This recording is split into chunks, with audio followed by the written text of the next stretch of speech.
Hello everyone, सबैलाई नमस्ते। स्वागत छ तपाईँलाई मेरो न्यू भिडियोमा।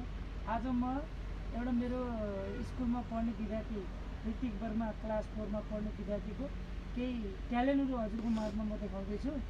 ल आउनुहोस् उहाँसँग कुरा गरौँ र उहाँको ट्यालेन्ट हेरौँ। नमस्ते। हजुरको नाम के होला? अनि हजुरले आज मलाई के देखाउनुहुन्छ त हजुरको ट्यालेन्ट? कुकुरको आवाज। अनि हजुरलाई त्यो बाहेक अरू केही आउँछ कि नै? अरू कसैको आवाज आउन्न? कुकुरको आउँछ पर्फेक्ट।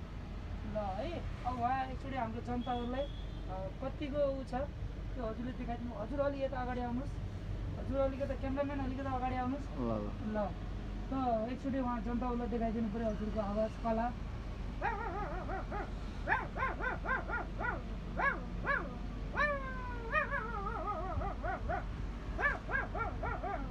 अनि कुकुर रुँदाखेरि कस्तो रुन्छ त्यो आउँछ कि नै हजुरलाई?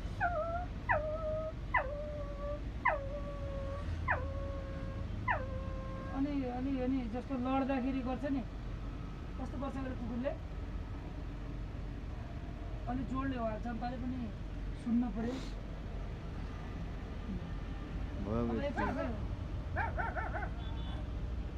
ल उहाँको कला हेरेर सबैजनाले मन पराइदिनु होला, रुचाइदिनु होला। कृपया लाइक, कमेन्ट, सब्सक्राइब अनि बेल आइकनलाई दबाउनु होला।